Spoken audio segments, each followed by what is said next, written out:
Welcome to Pretty Lies and Alibis. Let's seek the truth and travel the long road to justice together.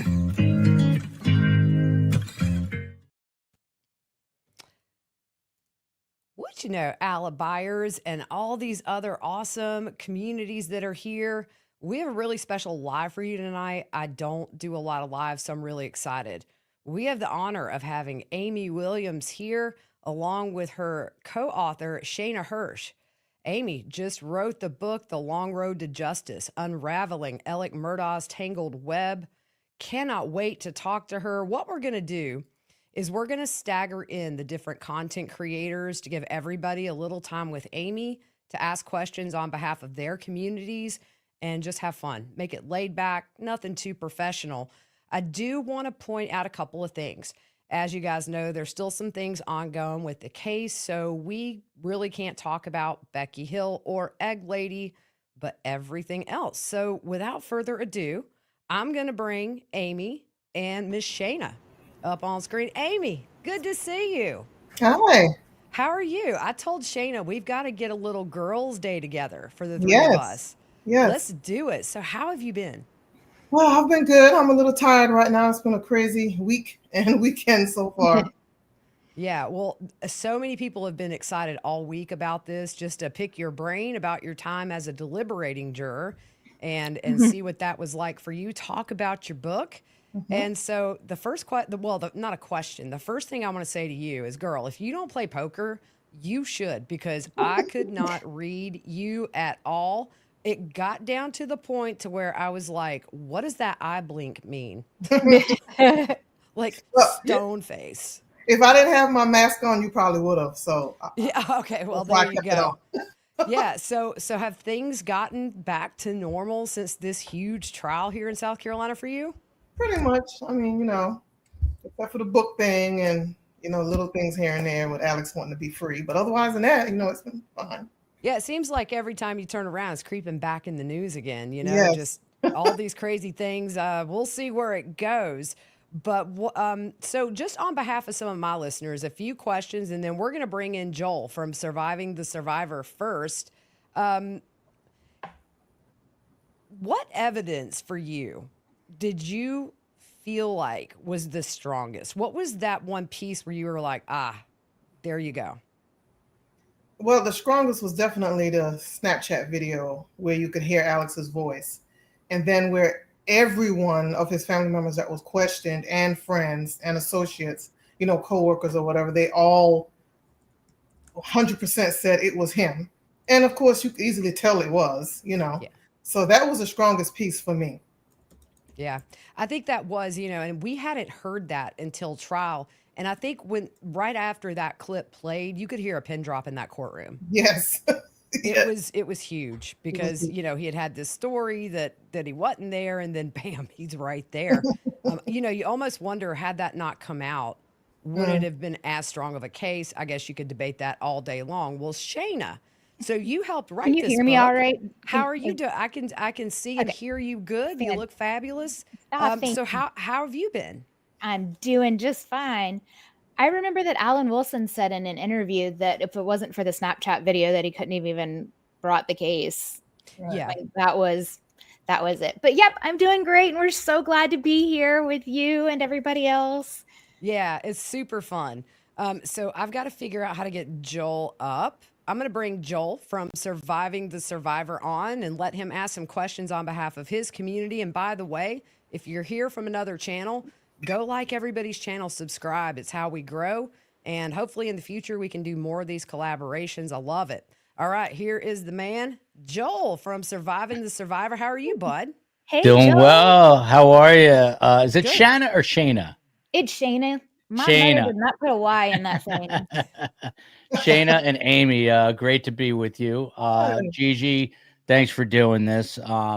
Gigi's awesome, and we all know that. She's a regular on our show, and I love the fact that we're collaborating today. It's something I've wanted to do for a long time, something that Gigi, myself, and the other content creators should do going forward. But Aime, I don't know, how much you know about me, but I'm a journalist. So I've got tons of questions. But obviously the book is long road to justice. It was a long road to justice, no doubt. It was also a long road to a lot of people in South Carolina and around the world wondering what was going on in this guy's mind. But what made you write the book? Because a lot of times, jurors don't want to come forward. What do you want people to get out of it? Well, I want people to really get out of it that, in lieu of the jury tampering charges, that we did understand the evidence and witness testimony that was brought before us for 6 weeks. And that's how we made our decision. And we made the right decision based on that. I had a lot of questions when I returned to work. And when people saw me on the Today Show and they knew that I was a juror, there was questions everywhere. And I was like, I probably need to put this in a book. But when Shayna asked if I wanted her to write my book, I was like, sure, it's a good idea. And then another idea popped in my head. Hey, this could also help fund my nonprofit that I just started, Sanctuary House, which would be domestic violence shelter. Wow, that's amazing. I'm glad it's going to good use. It's funny because I just wrote a book, same title as a podcast, and it's about my mom. And my mom didn't write a single letter of the book, but she signs all the books. So you had Shayna help you write it, and signs them in a very special way. Oh yeah, well, with some certain words. I'm hoping to receive those, and it's amazing that So then I have to ask you then, what made you decide to start a nonprofit for DV, as we call it on YouTube? Well, I am a survivor of domestic violence, and you know what? I really got this vision when I was a little girl. I didn't understand the vision, and I had no idea that I would end up being one of these hurting women that I was going to end up helping one day. I just didn't really understand it, and as I got older and certain things started happening, I realized, and I ran away from it for a long time because, it's a big undertaking. But once I got out of my marriage and I was a survivor and I was able to get back on my feet, I'm like, I need to be there for someone else. I need to help women get away clean and be able to start their lives again. Wow. Kudos to you. A lot of people have a really hard time, obviously, getting out of relationships. We talk about that a lot on this show. It's, one of the most dangerous moments in a DV survivor's existence. So kudos to you for telling your story and being out there about it. I got to ask you a couple more questions. I feel funny here because it's Gigi's show, so I'm going to shut up in a minute. But did you realize, because a lot of times jurors, you're instructed not to watch the news, not to pay attention to media. Did you realize the magnitude of this case, not just in South Carolina, but around the world? Well, kind of when we could see, as we were driving up, when they were bringing us into the courtroom, or as we were standing waiting to go into the courtroom in the jury room, where we're looking out the window, and it was like more and more media ended up on the lawn every day. And it was massive. And then everywhere you went, because we weren't sequestered, so I still could go to the grocery store or get my nails done or something like that, and people were talking about it everywhere. I couldn't get away from it. And I would try to hide. Again, I feel funny because it's Gigi's show. So just one more question. This is our show tonight. This is everybody's show. Well, I've got a bunch more, but I'll leave it with this one for now, and then I'll let Gigi jump in. Did you know of Alex Murdaugh, and when you saw him for the first time in court, what was your initial reaction to seeing this person? Oh yes, I knew of him. I'm from the Low Country, so I knew all about the Murdaughs and everything. I don't know. When I saw him in the courtroom, I was like, wow. I'm sitting there watching, and it was just very obvious to me that he was definitely in control. That's the way I felt about it. He was in control. He was actually trying his case, I felt like. Yeah. That's amazing. Also, I guess I lied. You had Dick Harpootlian and Jim Griffin, and then versus Creighton Waters. It's kind of like the proverbial David versus Goliath. Dick Harpootlian is sort of a legend in South Carolina. Jim Griffin, very well-known criminal defense attorney. What was it like to watch that dynamic of this Creighton Waters, who wasn't as well-known, going up against these two kind of behemoth defense attorneys? Well, they didn't seem behemoth to me. I didn't. And in the courtroom, they didn't seem behemoth to me. It was very unorganized, disorganized. It was like, what's happening? They couldn't work any electronics? I'm like, what is going on? And When Chris Amy, Patterson, when Amy and I was- first were sitting down to talk about the book, I was like, so let's talk about your feelings about Dick and Jim, because yeah, we were totally on the same page. And Michael DeWitt, I think, said it best when it was like, sometime Dick acted like the lawyer that he is, and other times he looked like a fumbling aged uncle who can't find his keys. And I think that there are more of those can't find your keys moments at times for Dick. Yeah, it's funny because I think the You're breaking like up, sister. Oh, Yeah. sorry. The perception that the public has versus what the jury is experiencing, I think, is always different. But G Money, this is your show, so you got to jump in with a question, and then I'll ask a We had couple a more. little blip there. Okay, we're back. I might have a poltergeist in here. Just fair warning. Everything just went crazy. Things are good on this end, but Okay, G Money, cool. do you want to hop in with a question? Yeah. So one question from Leah is, what question did you, Amy, get asked most by people after the trial? it was funny. They asked me, did he do it? I was like, yes, he did. I wouldn't have voted guilty. Right. That's a valid point. Well, Joel, do you have anything else? Yeah, I mean, sorry. Oh no, Shayna, go ahead, please. I was going to say, didn't somebody ask you last night, Amy, something similar? And she was like, well, I still have a lot of questions or a lot of reservations or something. And it's like, he's guilty. Did you watch the trial? It was kind of awkward. No. Yeah. It seems like all the jurors, at least the ones that have come forward and talked, seem very resolved in their verdict. And it was not a long, drawn-out deliberation, because we were having a media party across the street in the Wildlife Center, and we were all eating all this good barbecue from, is it Smoking Butts down there in Walterboro? I'm telling you, my blood type was like Carolina Gold barbecue sauce that whole trial. Every day I ate it. But it was so fast. We're all just talking, having fun. And then apparently Nancy Grace runs out of the courtroom and is like, guys. And she's throwing on her blazer. And then we find out there's a verdict. And we totally thought we were going to be going to bed, waking up, coming back the next day on a verdict watch. But I guess when you sit and listen for 6 weeks, it doesn't take long to go back there. And finally you guys can talk about it.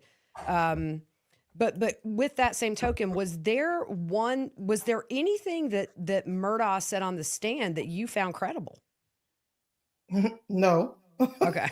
I figured that would be a hard no, but yeah. No, Amy, I'm gonna jump in because my wife, the COE, the chief of everything, has a question, which is, what was the hardest moment for you as a juror?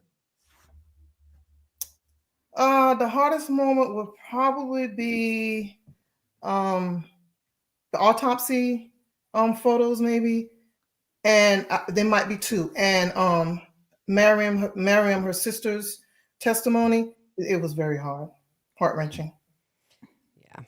Oh, there's Valerie. Man, Valerie, we should have had you on, girlfriend. Valerie was there every day.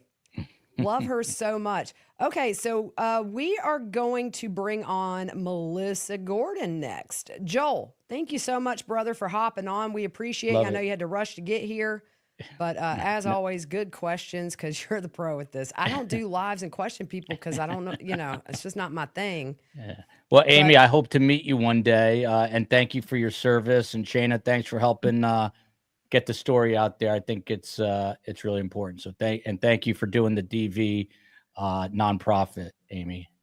Oh, thank you, and we're welcome.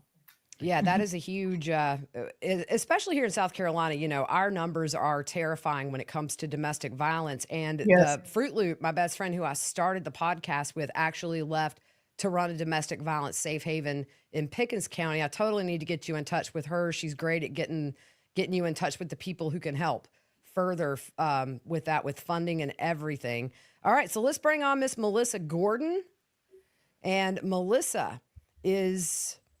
Well, I've known Melissa a while. She's with Trial Watchers, a newer YouTube channel. Go subscribe to that. Melissa, what do you and your viewers have to ask Miss Amy and Miss Shayna? Hey, everybody. Well, one of them was, of course, going to be her deeper why of writing the book, which You guys mentioned the sanctuary house, and I have to be honest, I had to pop out and pop back in. So I don't know if you've shared that website, but it's super significant. And I'm very grateful to have met her and learned a little bit of her story and her why on that. So that was one of the big questions I know that some of my folks had, just saying, hey, why do you want to write a book? Obviously, it's important, Yes. To hear the perspective of a juror. And Joel had some great questions, but I will, in full disclosure, say I was with you guys this weekend for your first 2 book signings. Yes. Yay. That's awesome. So I do have a question about that. So just wanted to do the full disclosure that I was with you, but on over the weekend in Walterboro and in Beaufort, talk a little bit about what it was like meeting true crime fans and just seeing the community come out and support you. Talk a little bit about that, how it felt, and some of the things you learned from visitors to the table. We met some really great people, Shana and I did. I mean, they were great. I mean, and some of them were just, it was very breathtaking for me that they understood and they believed, in what I believed and the rest of the jurors believed, that he was guilty. And to hear them say, we thank you for your service and how to impact your life, that they were concerned and that they were appreciative and they knew how hard it was. That was great. That was really great. Shana, what did you take away from it? It was really great to get to hear from other trial watchers, considering I was one of them at one point. So yeah, it's kind Aren't we of, all? yeah, I know, right? And then it's so it was very interesting to kind of to hear them talk about how they were glued to the television set and getting up early in the morning to get stuff done so they could sit down at 9:30 and watch the trial. So, and it was really special to be in my hometown where I've grown up all these years and to see faces like Judge Tupper in that floor-length fur coat. Oh. That is a mystery still, but it's lovely. But it was great to see him come in, burst in, and say, "I came for the book." I know. Wasn't that great? It was great. Was. And I'm so glad I got a selfie with him. That coat was fabulous. It was fabulous. I And loved liked it in particular, too. Yeah. Yes. We will post a picture of Melissa and Judge Tupper. And we'll post it to the page. So, okay, back to you, Aime. Aime, how has this trial, your service as a juror, touched your life other than the obvious? I mean, obviously, it was 6 grueling weeks of hard stuff. Mm-hmm. How has this affected you personally on a deeper level, and how has it spread throughout your life with your family, with your friends, with your job, with your community? Talk to us about how it affected you. Well, I love not only true crime, but I also love the law and order and the FBIs and, all of that stuff. So you see these things on TV, and then to see it up close in your hometown, to see something that horrific, it was unbelievable. And every night I would just have to pray, Lord, please let me be able to close my eyes and not see the autopsy pictures or not, here. I just wanted to be able to sleep. And I did, thank the Lord, in peace. But it was horrible that this was something that actually happened in our hometown.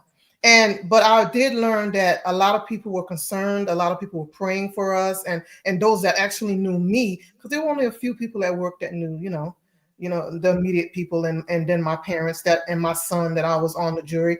And so it was really heartwarming that even though they didn't know all of us, who we were, but they were praying, that God would keep us and that we would be able to come to the right decision and have the courage to do so.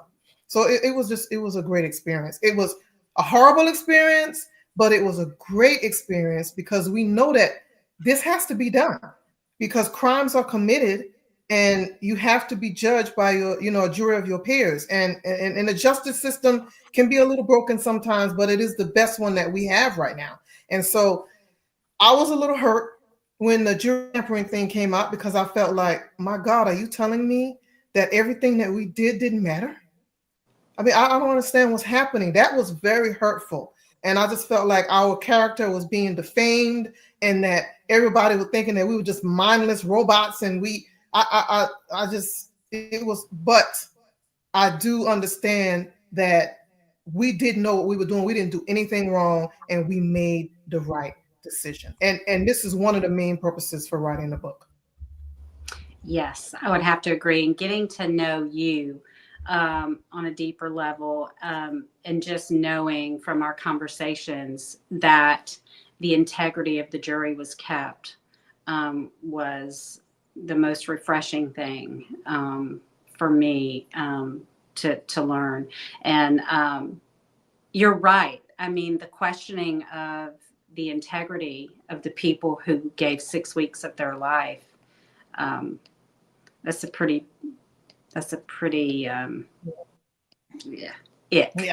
It's an ick. It's an ick. I'm just can't find a word. And right. Not only You're that, right. but these autopsy photos were so graphic. Yes. And that was, and you wrote about that in your book, which was some of the observations I had, which is when the woman, one of the jurors that sat next to you, went to grab a tissue, and I thought she was going to wipe her eyes, and she really just was wiping the sweat off of her forehead.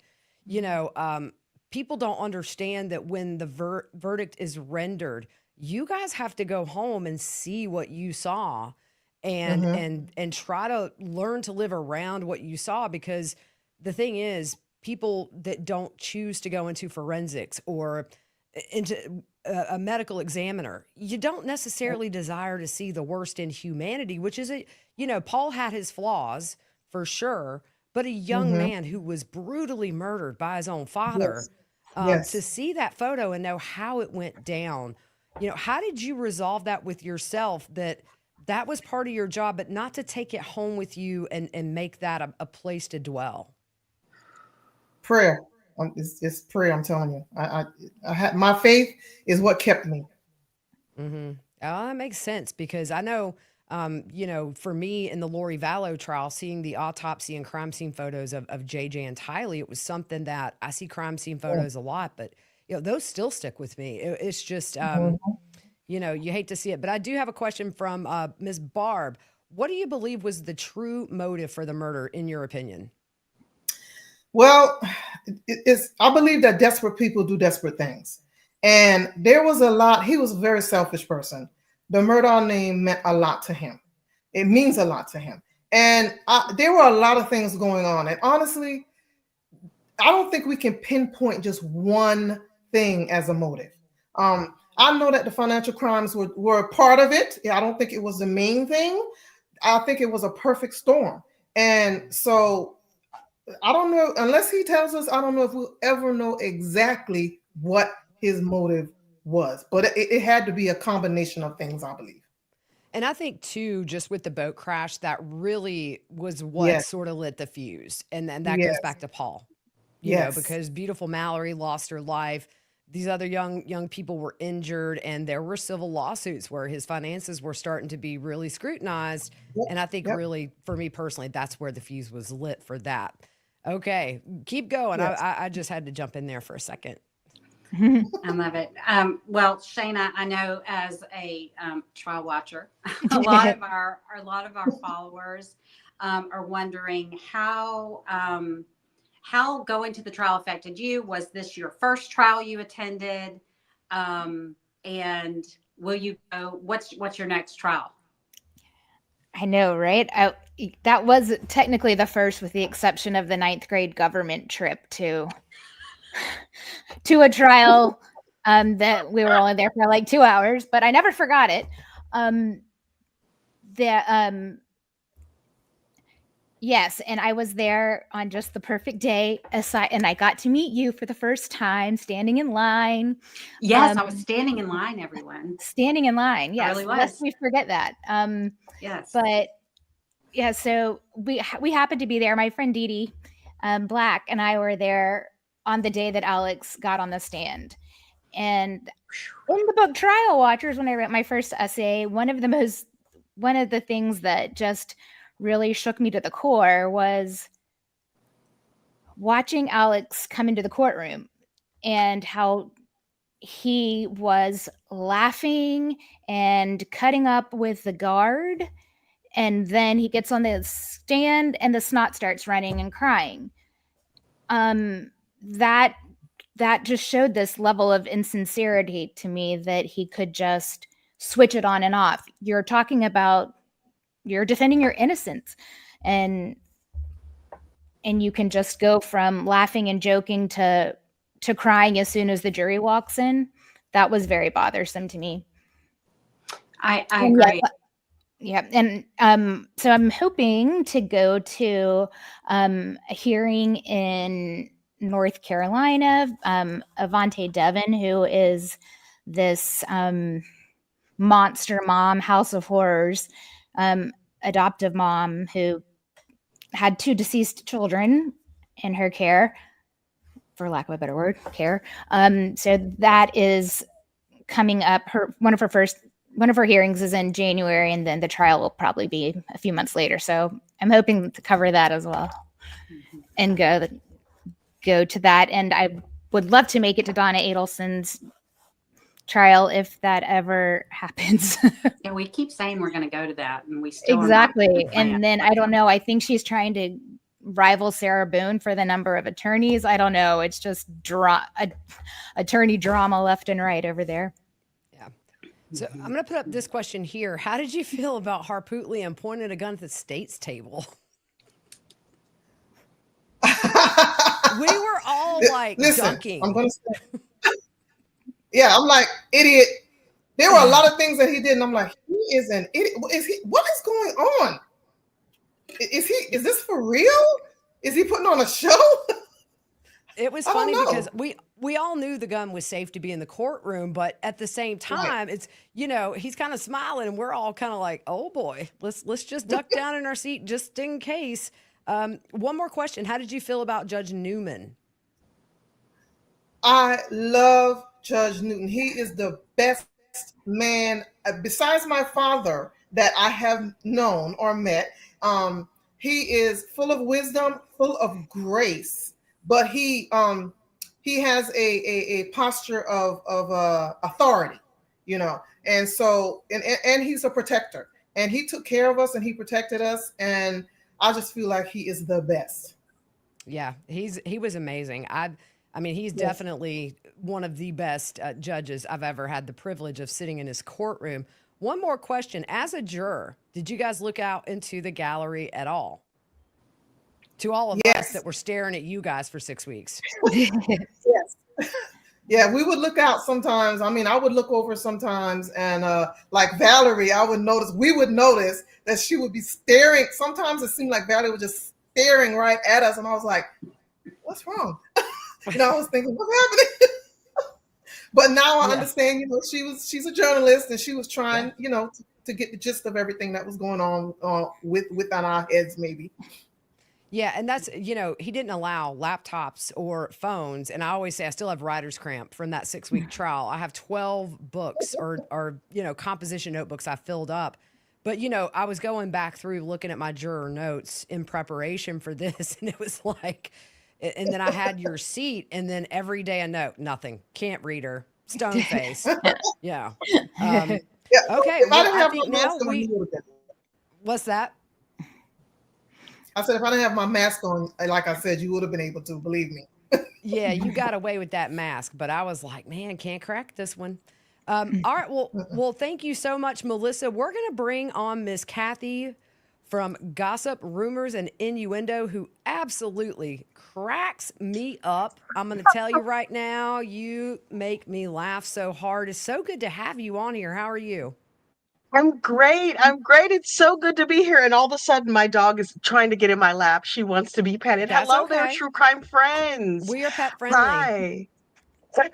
Well, good, because Okay. she's suddenly losing her mind over here. It's so lovely to meet you, Amy and Shayna and Gigi. Thank you so much for having me. Yeah, it's good to have you. You have the floor. Well, first of all, Joel started off by saying he's a journalist, and I just want you to know I am decidedly not a journalist. I am a gossip. And the name of dogs, I don't even know if you can hear them. My microphone's supposed to mute No, out you're the good. pups. Okay, great. The name of my channel actually came from something Dick Harpootlian said during the trial, or was it Jim Griffin?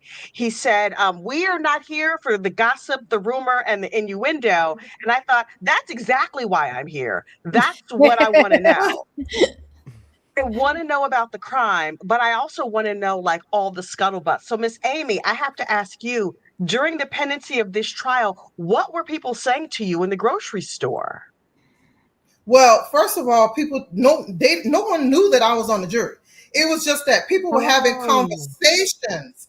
People were having everybody was talking about it. I didn't care where you turned, but I was trying to get away from it because we weren't supposed to listen to the news or social media. I'm like, I don't want to hear what these people are saying. And, but everywhere you went, they were talking about it. I'm sure. And I heard you mention earlier that you said you knew of Alex Murdaugh, but you didn't know him. I live in New Jersey, right? I work in New York City. I don't have a sense of the size of any of these towns. So in my mind, everybody knows everybody, or your mama knows somebody's grandmama who knows somebody's cousin. So what sort of relationship, if any, did you have with Alex or Maggie or Paul or any of these people prior to this crime? Nothing. I didn't have any relationship with them. None. I just knew, I knew of them because I live like not what, I don't know, 30 miles maybe from Snyder's, and not even that probably, or Hampton. So, I mean, we knew of them certainly, especially from when I was a little girl or growing up. You heard of Buster and, Granddad, all of them. But you would hear stories, gossip, and different things like that. But I didn't really know them. I never actually was I didn't go to school with any of them because I was in a different county, and they're younger than me, like Buster and Paul, younger than me. So I just knew of them. Mm-hmm. Oh, wow. I honestly thought everybody was just like everybody's next door neighbors. But in my part of the world, 30 miles away, that's like another country. Like I can't even, that's super far. So you mentioned seeing all the autopsy photos and things like that. Do they give you any sort of therapy? Like once this is all said and done? No. What? Like not even a little something towards a copay so you get some good therapy? No. No, ma'am. Ooh. I'm clutching all my pearls. Okay. And the most important thing is I want to mind your money. How much does jury duty pay in Hampton County or whatever county you were in? I know some places it's really low, some places it's high. What do you make as a juror? This was Colleton County, and I believe it was $20 a day. I'm thinking is what it was. Yeah. Was that enough to even cover lunch? Like, could you get yourself a good sandwich or something for the $20 a day? Well, they fed us. Now they fed us lunch. Oh, well, hold on now. Sign up for some jury duty. Yeah. Remember that from The Office? Like his dream was to get jury duty, where he gets paid to judge people all day. There you go. I think I mentioned that. I think I was like, yeah, the whole world isn't Stanley's, where they want to sit in the air conditioning and judge people and eat a free lunch. Yeah, I do. Yeah. I called and volunteered, but Bergen County said, no, thank you, ma'am, and sent me on my way. So I'm going to have to go with that. Shayna, how did you and Amy meet? So it was really funny. So I have a close friend of mine was like, during the trial, he's like, somebody I work with is on the jury. And I was like, what? And so, yeah, he was like, yeah, we haven't seen her, but that's where she is. And then, so then I was watching the Today Show and I was like, I think I worked with that girl. So Amy and I worked together once at the Technical College of the Low Country. Oh, wow. And then, then when my friend Mark texted and he was like, Amy's back, I said, okay, tell her I want to go to dinner. I'll tell her I'll buy her dinner and I got questions and I'll write her book. Yes. So that's That's how what he told me. Yep. That's what he told me. That's He yelled it at me awesome. coming down the hall one day.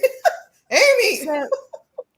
So Kathy, it's totally Wow. not that far removed that, I mean, like, it is, Buford is super, well, it was super small when I was growing up.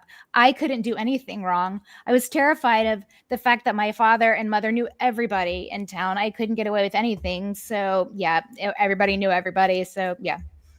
Yikes. That's There was how a it lot is of- here in the enjoy South that. a lot. I mean, my husband worked in Walterboro at a hospital there for 2 years, and in that short time, we heard of the Murdaughs. I mean, it was just Yeah. that name that everybody knew. You passed that big law firm every day. But you know, we do have some bigger cities here in Wow. South Carolina. But even here in Greenville, if you've been here long enough, you kind of know everybody. And yeah, I mean, Walterboro's really Yikes. small though. It's like Andy Griffith Yeah. small, just that Yeah, it's really small. small town. It's small. Yeah. That's Yeah. wild. That freaked me out having people. I mean, listen, I am the quintessential curtain twitcher. I'm like, what is happening up the block? Gladys Kravitz. But I don't want folks in my business because look, I have blackout shades for a reason. So, Me Amy, was too. this your first time doing jury duty, or had you done it before? Oh, girl. Listen.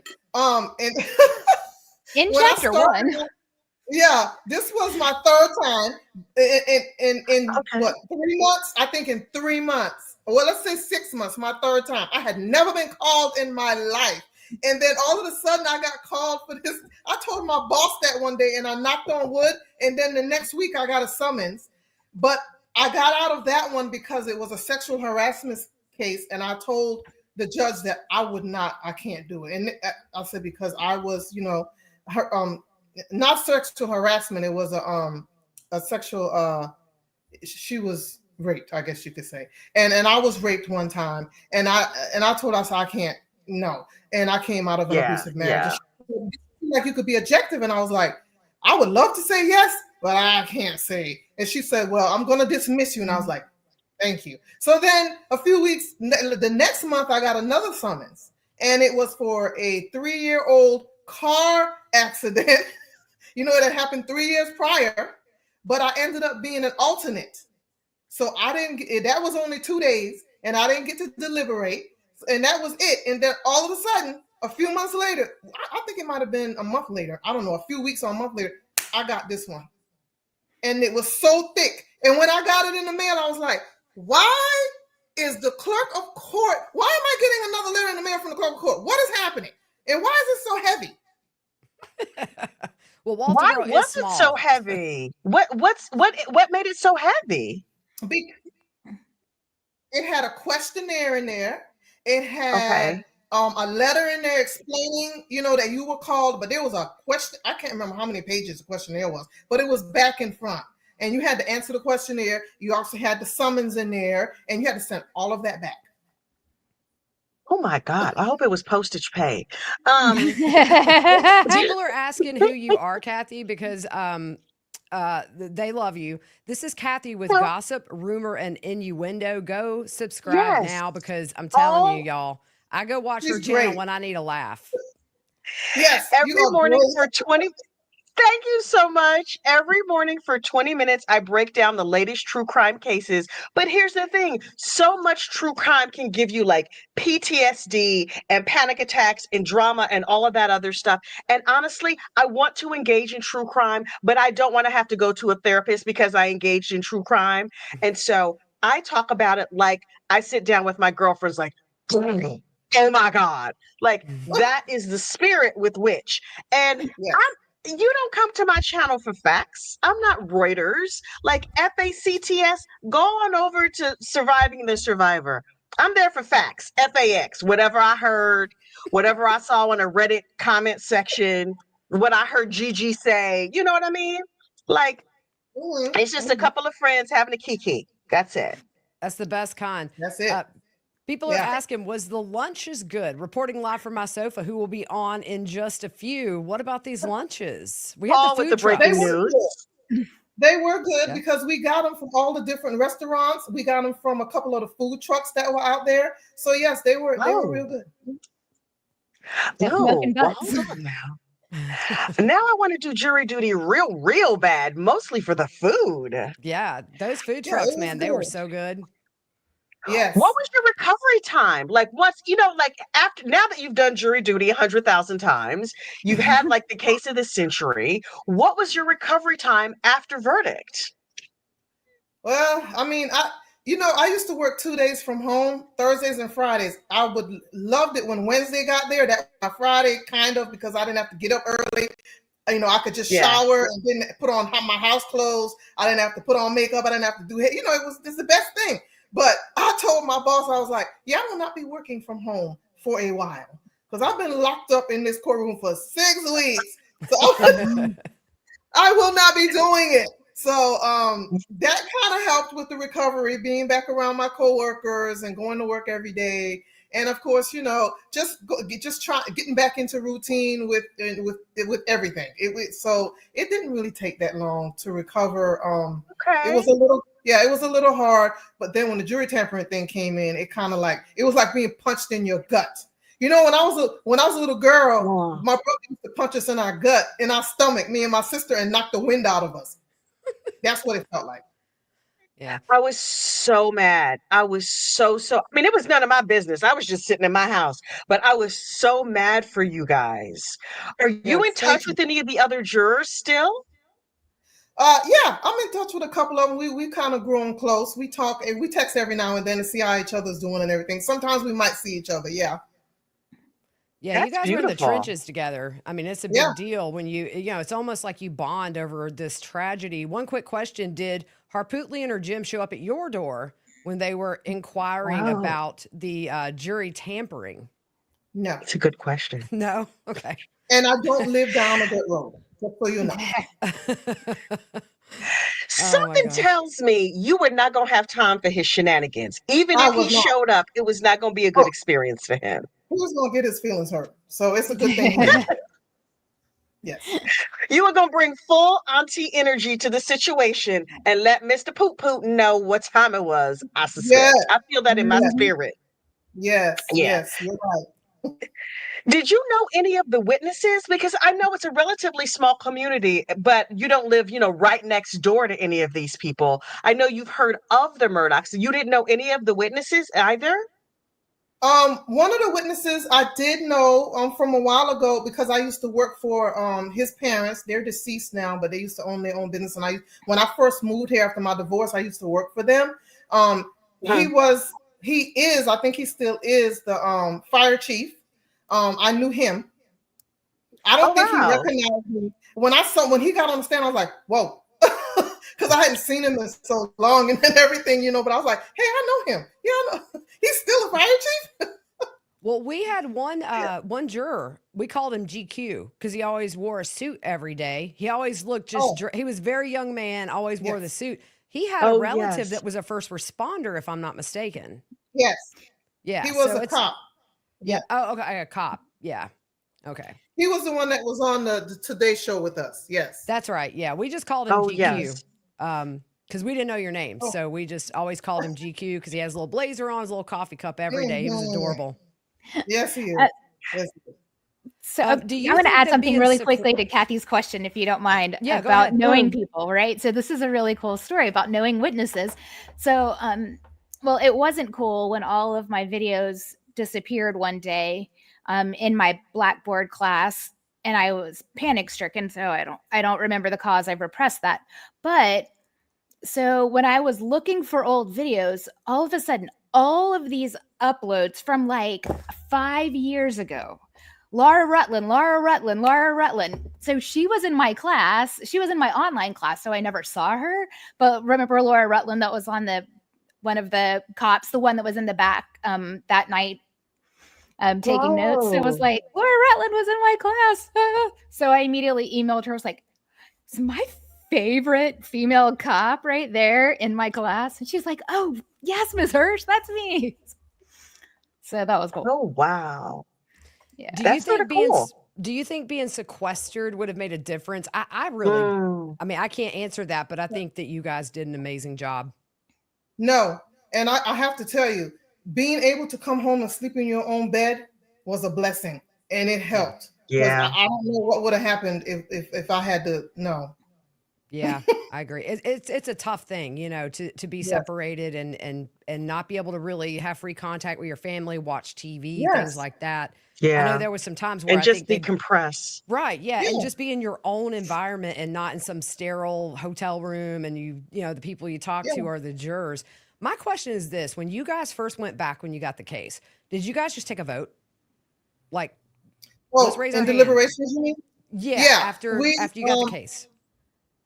Yeah, Madam Foreperson, she was like, we just want to gauge and see where we are. So we're going to go ahead and take a vote. So we were like, okay. She said, just write yes or no down on a piece of paper. Nobody knew who voted what. You just wrote Y or N, right? And then we passed it up to her and she counted it. And then she just told us that, okay, it's 9 guilty, 2 not guilty, and 1 not sure. And I was like, wow. Of course, I was Wow. one of the not guilties, and I'm thinking, woo! Because, I was thinking at first, when we first started, as we were getting into it, I said, well, we're probably going to be deliberating for like 2 days. I'm like, I hope it's not longer than 2 days, especially the longer it went. I was like, because I hope it's not going to be longer than 2 days. But to hear that 9 people were just as sure as I was, it was awesome. And I was like, this is great. But I know that we still have to discuss it, So we opened up the floor for questions, and nobody knew who voted what, and we just asked questions, looked at evidence that answered those questions, and then by the time we got done, it was like, are we ready for another vote? And we said yes, and we voted. Was there a common theme of the people that voted no or unsure? Were they all on the same page as to why they weren't sure, or did you guys even get there? We didn't know. I mean, because remember, we didn't know who voted what. So Gotcha. you would just ask a question. When somebody asked one question, it brought up something else. Yeah, wait a minute, what about this? And I was like, oh, really? And when somebody was showed, like, we looked at some pictures, we looked at a video clip of something, and I was like, wow, wow, really? Because at first, when you remember seeing that video, sometimes there's some things that you miss. I don't remember seeing that the first time, or the picture, and I was like, wow. And so as more questions were it was just confirming my not guilty even more. And so by the time we got to the end, everybody was sure. So, because, Madam Foreperson was very good, because she told us that we needed to be sure. And we were not going to go out until we were sure, because this is a man's life. And we have to live with this decision. And we may be polled. She said, you have to be sure. If you are polled, you will be under oath. So you need to make sure that you are okay with this. We can wait till tomorrow. She even told us in the beginning, after the doors were locked, when they gave us the instructions and they walked down and locked the door, locked us in, that she said, if you don't want to do this tonight, we don't have to do this tonight. We can come back in the morning if you're too tired. And everybody was like, oh, no. Well, no, we're going to start this tonight, whether we finish it tonight or not, but we're going to start it. Yeah. Miss Aime, with all due respect, I can't imagine that you were not the foreperson. I feel like you got that takeover spirit. Well, thank you. But no, well, you have to understand that Judge Newman picked his foreperson. Oh, right. Mm-hmm. Now, we had picked one in the beginning. But and he was very good. But with Judge, which I was a little confused when the bailiff told us that we would have to pick a foreperson. I was like, and I remember him telling me that in the last time I was on jury duty before that, he said the same thing.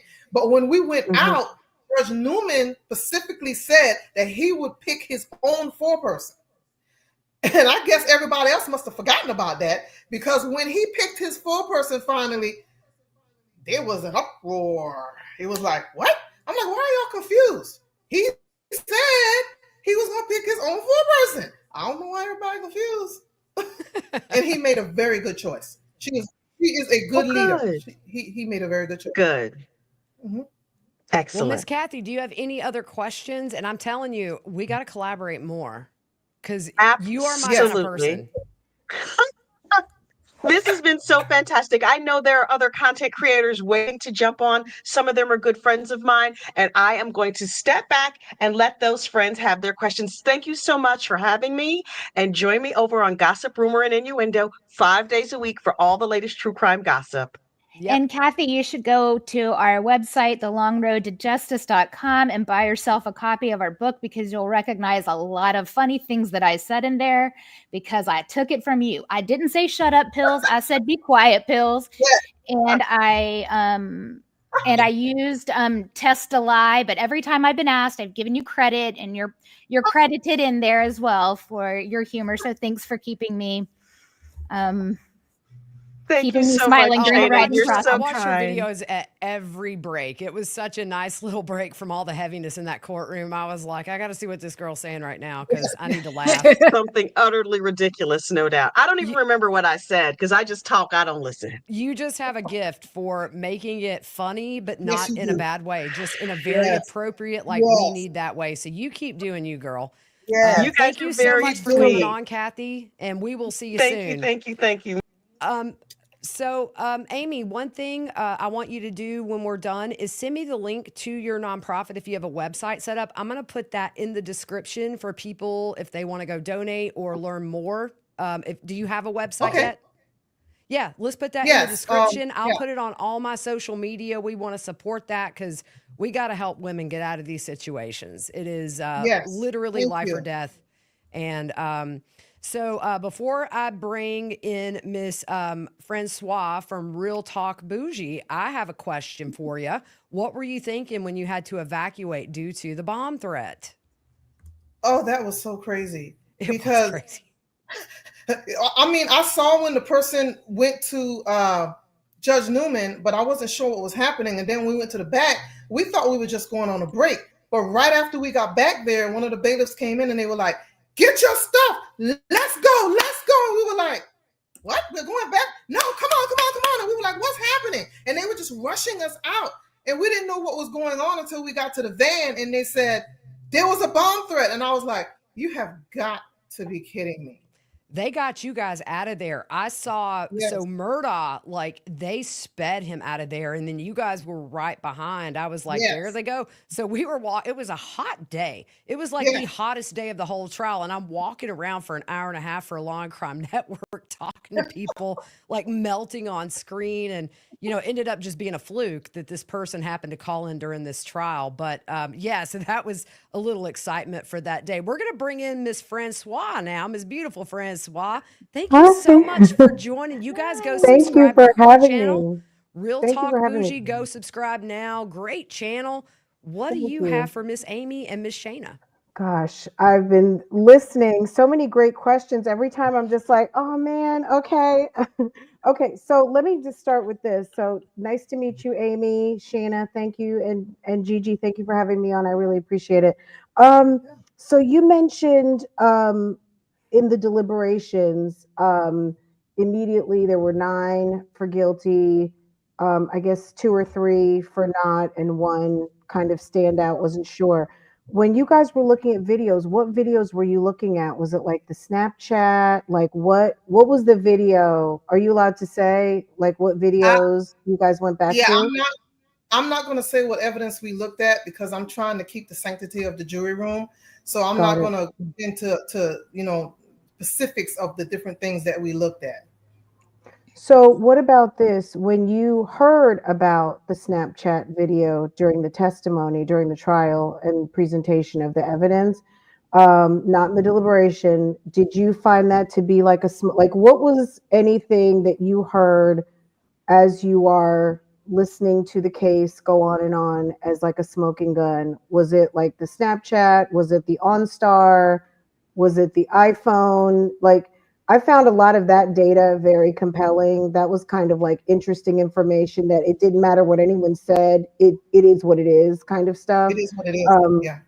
What was a standout for you?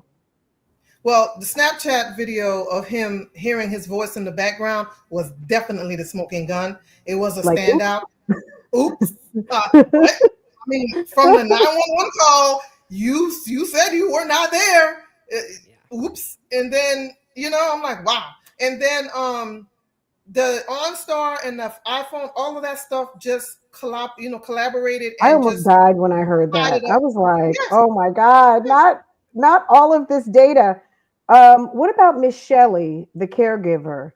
Did you feel Oh, like Miss Shelley? Because I came into the trial a little bit late because it kept showing up in my feed on YouTube, and I felt like YouTube was like, "You want to watch this," and I was just like, "I don't want to watch that. What is that?" And I came in around the time the CFO gave her testimony from the law firm, and I'm a finance background person and HR, and it was very compelling to me to hear the kind of conundrum of data and kind of an investigation going on yep. into an employee and lying and all of these. It was so much there. Yep. It really sucked me in then. Mhm. And then I think either before that or after that, Miss Shelley, the caregiver to the mom, to the old Mrs. Mhm. Murdaugh, was testifying maybe about possibly Alec kind of trying to convince her into a lie, like something was like, I felt like he was trying to get her to lie, or Yes. that no, you didn't see it like that. It wasn't like that. It was like Yeah. this. What were your thoughts on that? Did you guys hear Well, a I lie? loved her, Okay, and my yes. heart went out to her. Yeah. Yeah, I I heard a felt, lie. I heard that he was trying to tell yeah, her to lie. That's exactly. absolutely. I feel like was it the Mhm. fire chief you mentioned and Miss Shelley? There were a couple people who I really do feel like felt bad to come to that they maybe liked Alec, but there was Mhm. nothing that they could do but tell the truth. Um, how did you But tell the feel? truth. Yeah, yeah. Mhm. There's really nothing that they could do. They Well, had to tell the story that they knew. yes, because Miss Shelley, you could tell that she loved that family, and Yeah, it hurt her to be there. It really did, but she knew that she had to tell the truth, whether it hurt her or not, or it hurt him or not. She had to tell the truth, but you could tell that it pained her to be there. it was And very why would you compelling. why would you lie and put yourself in that position? Well, I felt like her testimony was believable. She was telling the truth, Yeah, and she would not have put herself in that position. No way. No way. Mhm. no. It's What? so hard because, Mhm. she spent so many years with just on a very personal level, not only with the mother, but with that entire family. And for me, you could feel that conviction on her, or the confliction rather, of having to be there. But, she made a comment about telling the truth. And Mhm. Yes. but Yes. you could really see that man, I know what I have to do, but this hurts. And I think Yes. there were a couple of witnesses that really tugged at our heartstrings. Miss Shelley was one. Tony Satterfield was the other. My Oh Yeah. goodness, would his yes. mother Mhm. be proud of him? I Yes. mean, he did Yes. his mom a solid and He did. extended grace to Murdaugh in Mm. spite of what Murdaugh did to Yes. him. I mean, Yes. I don't think there was a dry eye in the gallery when he was on the stand. Mm. Do you think there was It a was. portion, like, do you think Alec lied the whole time, or you know how they talk about the unreliable narrator in literature, like someone's Yeah. telling the story, but you really aren't supposed to be believing them? Was there Right. any portion of his testimony that you felt was accurate? Um, or was he just lying the whole time? I don't feel like he was telling us. It was more lies than there was truth. And I will say this: I believe that he loved his son. I know he did. I believe that he loved his wife. But when you're in a desperate situation and all the different things that he had going on, like I said, in that perfect storm, that kind of goes. It just blows out of your mind, and that doesn't matter. you know but I feel like he set up the lie from the 911 call. He gave them a suspect and a motive. When you don't do that during a 911 call, you're trying to get help and they're trying to get you help. I thought that was odd when that was happening. I'm like, Mm, what's happening? She didn't ask him that. What's going on? And then he mm, made a point to say that he wasn't there, what he was doing. And I'm like, this. The details that matter, but would not necessarily matter if At you that were really in distress. Right. What about him calling his son Pawpaw? I feel like that was pointed out. Like, why wouldn't you just call him Paul? And was he? The word out on the commentary when you're watching all the news coverage was like, maybe he was trying to get at the hearts of the jury. Did that affect you at all? Like, how did that make you feel? Did it make you want to throw up, or was it like, oh, he calls him Pawpaw? What was your reaction as a juror to Pawpaw? I feel like he was a bad actor, and that he was trying too hard. You're crying a little bit too much, or you're calling out nicknames. What's happening? I didn't feel like it was real. Maybe he did call him that. Maybe he did call her Mags. Maybe he did call him Roro. I don't know. But it was getting to be a little too much, and it was sounding so unreal. I was just like, you're a bad actor. This is not working. It's not working. So let me just ask one or two more questions. And Gigi, thank you so much for letting me come on. I appreciate it so much. So I guess working with Shayna, so you two wrote the book together.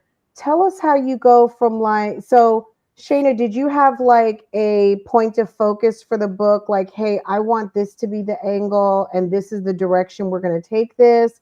And let's just talk from this perspective point of view. Like, how did you guys, for maybe all of the hopeful writers out there, or someone who might feel like they have a story, how did you two collaborate and create what you have put out? So I think in the beginning it was like we were both like, I don't even know how this is gonna look, and how can we make this longer, and blah blah blah, and then the English major in me just kind of took over. Okay. And as soon as I started, and then the English 101 teacher of like, okay, let me organize it this way. Okay. So I was like, so I'd get an idea. I think we changed the table of contents maybe like 6 or 7 times. But then it was like, then of course, then something new would come along with Alex, with the jury tampering stuff. But yeah, so it's kind of like each time I'd write a chapter, I'm like, okay, Amy, I think I'm going to do this today. And she was like, I think that's a great idea.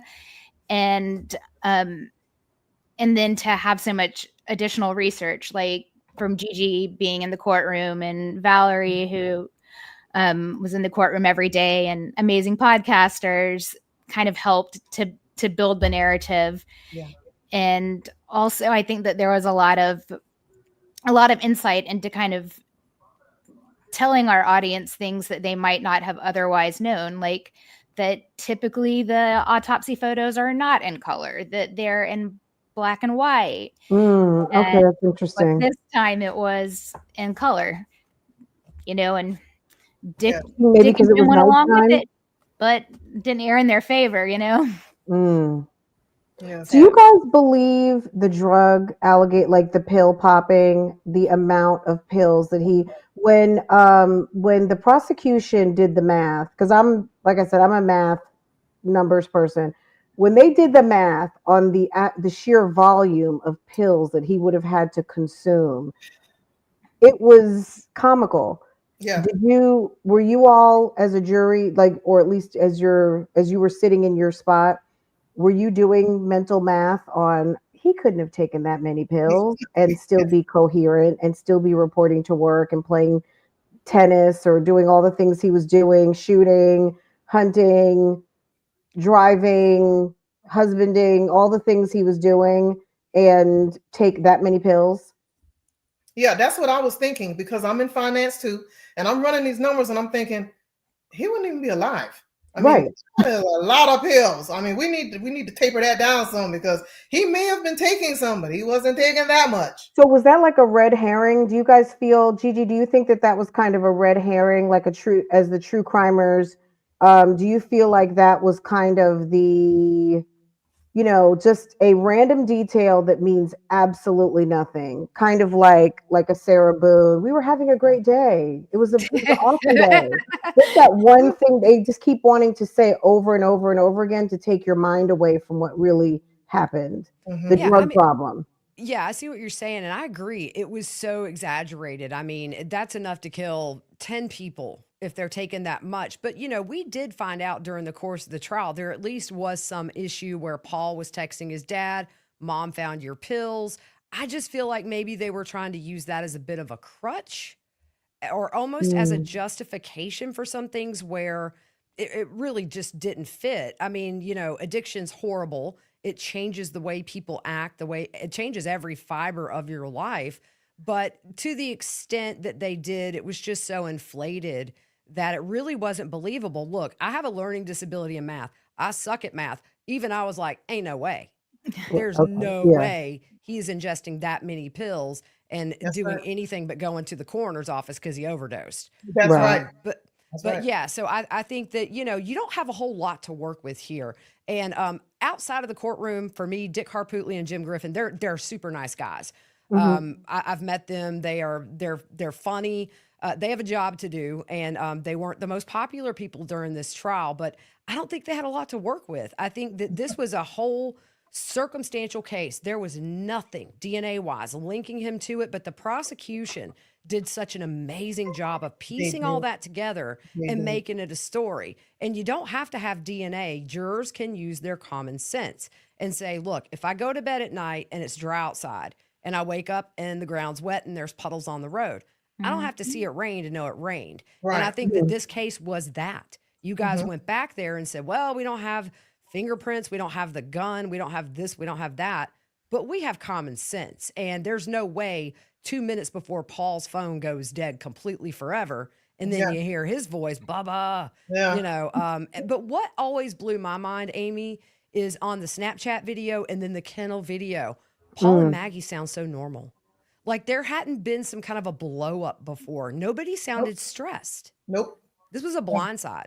This was a blindside. He lured Yeah. them there. I believe that he lured them there, and he blindsided them. They had no idea what was coming, and just like he didn't know, because Paul was just doing a regular thing. He was helping his friend with the dog, and he didn't even know he was recording that video. See, you can't plan the perfect crime because Exactly. things are not gonna always go the way you planned.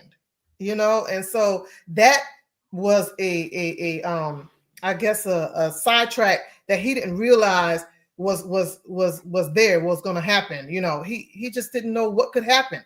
You can't Well, plan the perfect crime. no, but essentially, a lot of people have said it this way, and I think it's really kind of a beautiful way to say it. Paul essentially solved his murder from the grave He with did. that video. He really did. You know, But you know what, Amy? I just want to say this too. I think that just what you guys were talking about, just the last 2 minutes of how normal this family seemed, how everything seemed okay. It was a normal day for the most part. I think that's what's so unbelievable about what happened and the why. Alex did, though, have a secret life, though, in a way. He was in deep financial trouble. Everything was coming towards him. And for whatever reason, he felt like this was probably the best way to get himself out of it. And of course, thinking that you're smarter than everybody. But I'm just going to encourage you to not take it as an indictment on you that people feel like, hey, was he really guilty? I think Mhm. it's just hard for people to believe that a father and a husband with a nice family and Right. from the outside, a nice looking life would Mhm. do such a horrible thing. I think it's Yeah. hard for people to believe that that's the real thing, not so much that you guys didn't do a good job. You guys did a fantastic job and all of that. I think it's just hard to really grasp and understand why someone would kill their wife and son. It's Right. horrible. It is yep. horrible. Yeah. It's horrible. Now, if you go out to our website, Mhm. thelongroadtojustice.com, and order our book, we will sign it for you. Oh, Oh, that's awesome. cool. Okay. I will make sure to share that with my audience That was over on Real Talk Bougie. You guys are awesome. Over there, just to tell you guys real quick, I do discuss true crime, hot topics, news, all of the things. It always seems to delve into some sort of crime story, just because I can't help it. But thank you guys so much. Thank you, Gigi, for having me. Thank you, Shayna. Thank you, Aime. Good luck with the book, and anything I can do to help get that out there for you guys, I will definitely share the link. Wonderful. Thank you so much. And I shared your live too. So thank you. Bye. Have a good night, guys. Don't forget, go to Real Talk Bougie and subscribe to Miss Francoise. And we'll do this again, y'all. Nice. For sure. It was nice meeting all of you. Yeah. Thank you. Happy holidays. Thank you so much. Bye-bye. Happy holidays. Before we bring Paul reporting from my sofa, who I love, reporting live from my sofa, I do have one question here. And this is an interesting thing because for a few days, kind of felt like we went away from a murder trial and got onto a financial crime trial. Did you guys find that helpful, confusing, just not relevant? Well, after a while, we were like, we got the point. We understand what you're saying. We felt like you can wrap this up now, and it was relevant to a point. It kind of, I think it kind of gave part of the reason or what was in the perfect storm, but I don't think that was the main and only motive for what happened.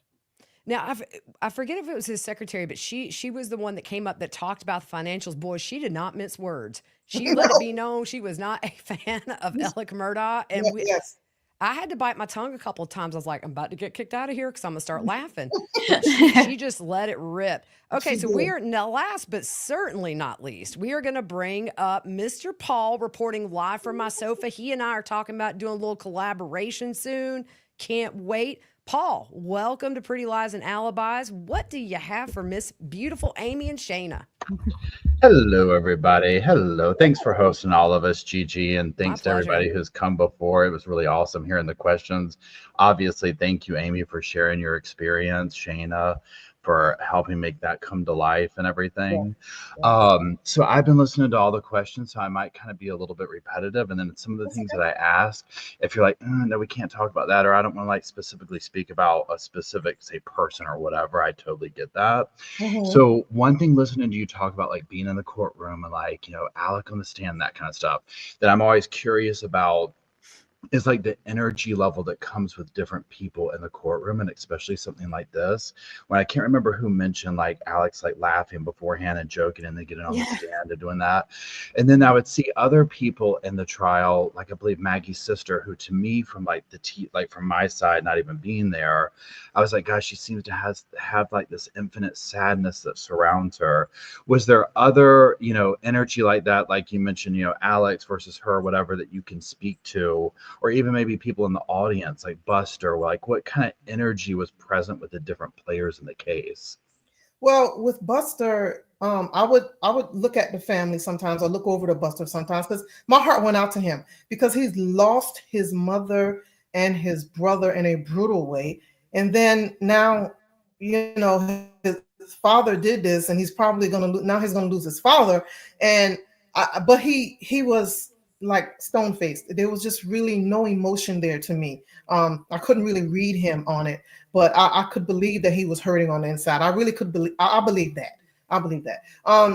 As far as witnesses go, Miriam was just Maggie's sister was just, her pain was so real. And when after she testified and she went back out and her husband came up and he identified Maggie's voice. But when she heard Maggie's voice, the cry that she made, it was heart-wrenching.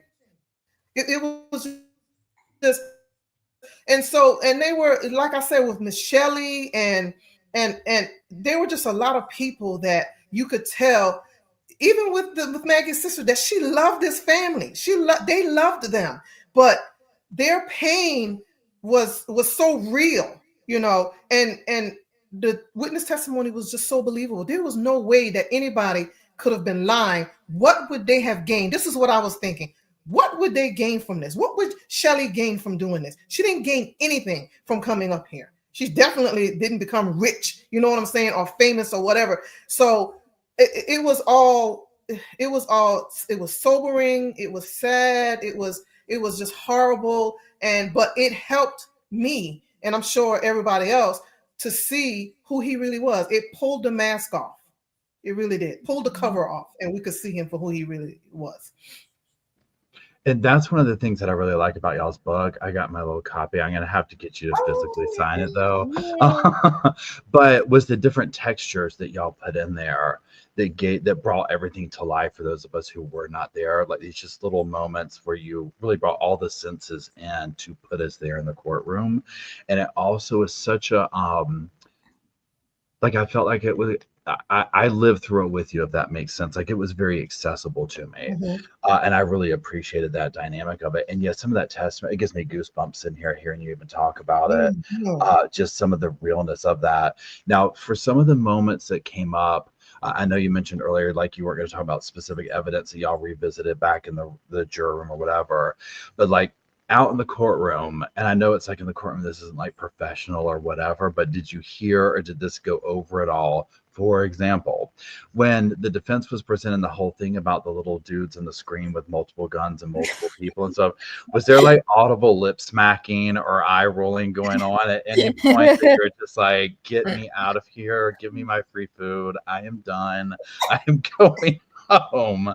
Why have I arrived here in life? I gotta tell you that, of course, I feel like the prosecution did a great job. But at that point, I was going, we need to leave this 5-foot children. We need to leave this alone now. When you've made your point, can you move on from this, please? This is what I was thinking, And I'm like I told Gigi, if I didn't have my mask on, I'm not happy that the first 2 jurors got COVID. God knows I'm not. But I'm glad that Judge knew that the mask thing helped, because I feel like if I didn't have my mask on, y'all, it would have been horrible, because I cannot hide my facial expressions. I am not that type of person. Shayna will tell you, I am not that type of person. And what I like is how Shayna did an awesome job in this book capturing what I was feeling at that time. She did an awesome job with it. She really did. Absolutely. Yeah, if I was in the jury stand, they would have made me wear a mask eventually, because they were like, look, we're going to have to throw this trial out if you keep doing this over there, Mr. Number, whatever you are. Right. I think we all need t-shirts that say, if my mouth doesn't say it, my eyes will, because my eyeballs have gotten me into some trouble. I know. A lot of trouble. Me too. Oh my goodness. Now, a couple of so one question about like when y'all visited the property and went out there. So like to me, like, and again, I'm kind of like walking through like how would I react, whatever. To me, like when I saw even just the videos that you can see on YouTube, that type of stuff, whatever, I'm like, oh my gosh, that gives me the goosebumps. Like it almost makes me just want to cry when I look at it. And I think you mentioned earlier how it was like everything was so normal. They were taken by such surprise. So when you got out there in the area, everything, was it emotional? Was it like, done, this is a sealed deal, swing that gavel, get us back to the thing? I'm done. I almost cried. I had to hold in my emotions. I really did, because in the pictures and even in the crime scene video, it was like you didn't notice. They seemed further away to me. And when we got there and I saw how close they actually were, it broke my heart. I almost cried. And it was just so sad. And that's why on the back of the book, I included that scripture, because to me, what I heard was, their blood is crying out to me from the ground. Their blood is still crying out for justice, and someone who did this has to pay for spilling innocent blood, for spilling the blood, because thou shalt not kill, thou shalt not murder. You did not create them. You do not have the right to do this. Yeah, that's so beautiful the way you put that. And yeah, that for me, like the realization of like the last things that Maggie and Paul saw was this betrayal, and like trying to process, like, how would your mind go through all of those moments of shock and this and fear and and leaving this earth, and like that's how it happened, especially Paul. I mean, not to like sit here and say one's worse than the other, whatever, but it's like, that's your father, that's your, you know what I mean? And being the younger age, and just like, this is, what kind of a thing. Cause it was so personal, Yeah. But yet it wasn't personal to Alex, it seems like, but yet it was such a very personal thing because of the closeness and whatnot. Yeah, it was very personal. And I feel like when I was thinking, when he thought that first shot was going to take Paul down and it didn't, I cannot imagine how he felt. Just knowing that his son could see that he was trying to kill him.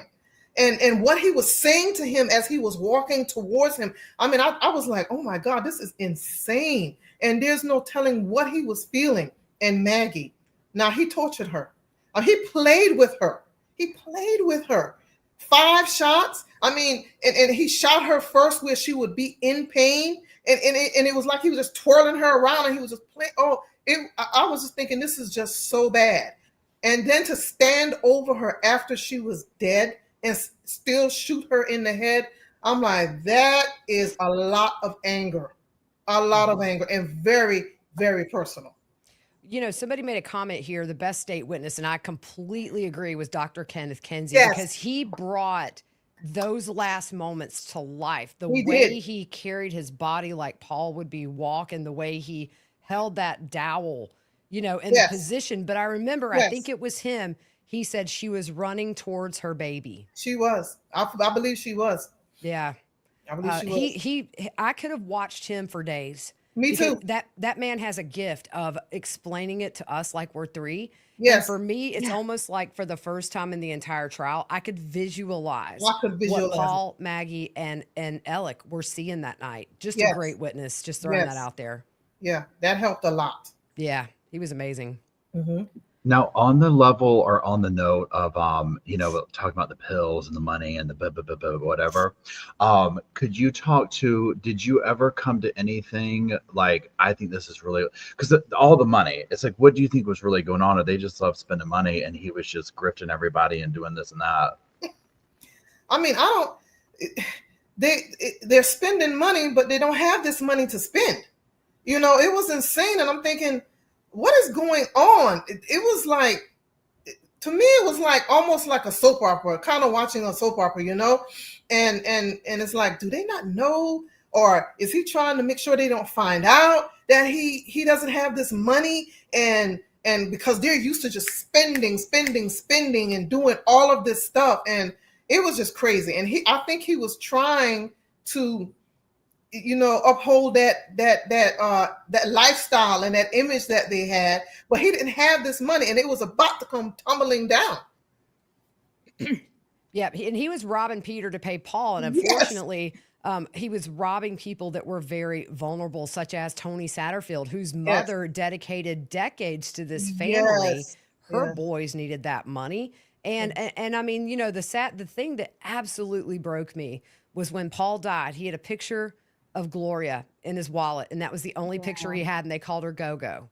And so, you know, when she died, which that's a whole other can of worms that we won't get into here, but you know, for him to still have that one photo in his wallet when he was dead, man, and then you see her boy up on the stand, just a man speaking, extending an olive branch of forgiveness to Murdaugh. In spite of everything he did, you know, and that was something you wrote about in the book, was the looks that I saw you guys give him when he walked off that stand was like, even though you had your mask on, I could see with your eyes, everybody on that jury was so proud of that young man. Yes. And I remember Eric Bland gave him the biggest hug right before he walked up there, and I was like, all right, he's got this. He is speaking for his mom, and I remember thinking Miss Gloria would be so proud of her boy. Yes. I thought the same thing. I did. Yeah. No. Tony held that conviction and that forgiveness through all of the financial hearings, because I think I ended up at like 3 or 4 of them. And every time Tony spoke, he spoke directly to Alex and said, I forgive you. And that is just so powerful. Yeah. We could all take a lesson from Mr. Tony. Yes. Yep. Now, this is I'll kind of round it out with just a couple of questions about the physical act of being a juror and whatnot. So one of the things that I always think of, and it could just be my age at this point when I see juries and whatnot, is I'm just like, okay, look, I might be falling asleep in that seat. Those seats look really uncomfortable. Like, and I just like, I mean, I get like, obviously you're being professional. It's the jury, you know, whatever. But I mean, was it hard to sit in a chair like that for hours? Like, what was that situation? Like the physical aspect of being the juror and doing that and having to pay attention and the whole 9 yards. Well, I don't know how anyone could fall asleep, Well, I don't know how anyone could fall asleep in that chair because they were very uncomfortable, you know, and it was so noisy. Every time you tried to move to get comfortable, they were making so much noise. And so it was really hard. It was hard sitting there and like you said, and having to pay attention because we realized we couldn't take notes. We were not allowed to take notes while we were out there. And so you had to keep in your mind all of these things that was being given unto us, all of this evidence and this testimony. And so that's why it was good when we went in the back that we could write it down if we wanted to in a notebook, and anything that stood out to us or any questions that we may have had, you know. But it was, of course, it was interesting a lot of times. So you couldn't go to sleep. And so, but yeah, I think those chairs were purposely made so that you would not go to sleep and it wasn't comfortable at all. Look, day one, you know where I went? Walmart. Got a little booty pad. I had to have one. They had pillows on them and they were still uncomfortable. Those pillows were just, no. They were like paper covered by fabric. Right. That's exactly what it felt like. Exactly. The fact that you said that the chair squeaked or something like that, that would have sent me over the edge. I'm just like, oh my gosh. I'd be like, yeah, because we had we had one juror that couldn't be still and she kept moving. And I was like, oh my God, can you stop moving? You know, because it was really distracting. You know, I know she couldn't help it, but it was like, because it was hard for me not to move. And then I learned in the chair, because I kind of stayed in the same chair every time. I kind of learned how I can move it a little bit without it making any noise. Yeah. I would have caught charges by the end of the thing with that other juror. They would have been like, look, go ahead and write Paul up. Yeah. There's no way. Oh my gosh, I love it. Well, thank you so much for answering my questions, Paul. and everybody is in the book, and Shanna and Gigi. This was really awesome. I really appreciate it. Yeah. Thank you, Paul. Thanks for coming on. So you guys, if you're not already, go subscribe to Paul, reporting live from my sofa. Great channel. Every channel that's been on here, just phenomenal. And it's what I love is the fact that we're all talking about the same case, but on our channels, we all have such different ways of conveying what we're covering. And so you can watch me, you can watch Paul, you can watch Kathy, anybody, and you're getting so many different takes. And that's what I love about the true crime community. If you're really interested in a case, you can listen to 10 episodes on the same case, but it's all going to be different. And I love that collaboration. Paul, let's get together soon and collaborate. I'll be in touch. And awesome. So we're going to take a few more questions before we end it. I could go on for another 3 hours. But really, I think, is there anything else that you want to bring up that we haven't asked, or just kind of wrap up your feelings about all this and you know, anything? Well, I just feel like it was a hard case. It was something that had to be done.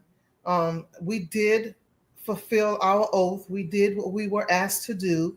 And remember, we didn't ask to be on the jury. It wasn't something that we chose to do, you know. But when we were called, you know, we did what we were asked and we kept our oath. And I just want everyone to know that, you know, it is, the truth is that we did it. And if you go out to the longroadtojustice.com and order a book, Shayna and I will sign it. And if you go to sanctuaryhou.com and donate there, we will be able to help battered women even more in South Carolina, because one day I would like to have a sanctuary house in every city if I can. Yes. That is my dream. But we need to put an end to violence. We really do. And women are dying every day. Women are being hurt every day.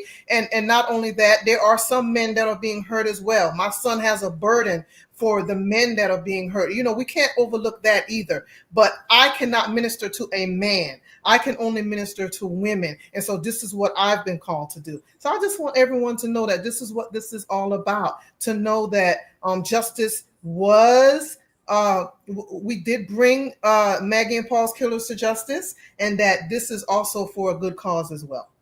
Yeah, and I think too, at the end of the day, unfortunately, this is another domestic violence case. 2 family members murdered. Yes. And so how perfect that your mission personally is to save people from these kind of situations. Aime, Shayna, I can't tell you how much of a pleasure it's been. Thank you for sharing your insight. Everybody, the book is tagged in the description to this video. It's on Amazon.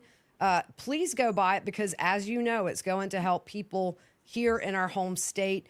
And maybe it inspires somebody in another place far away to start volunteering their time to help these men, women, and children that are in domestic violence situations that far too often end in murder trials. And we do have to talk more about men being victims. Yes. 3 of the 4 cases I'm dealing with right now that are DV male victims. Yes. So thank you for being such a beautiful person and sharing your story. You always have a place here if you want to come chat. But I'll put all these links in my episodes. You guys go and buy this book. It is phenomenal, and it goes way deeper than what we talked about today, telling about her personal experience in every aspect for the questions we didn't get to. Aime, Shayna, and everybody who tuned in, thank you so much. Appreciate you guys supporting Aime and Shayna as they are working to make a difference while also answering the questions we all want to know the answers to. So thank you guys. We're going to end it here. Thank you. Replay crew, if you're watching this later, we appreciate you tuning in. And you guys have a great night. Thank you, Aime, Shayna. And let's tell everybody, have a good rest of your Saturday. All right. Thank y'all. you.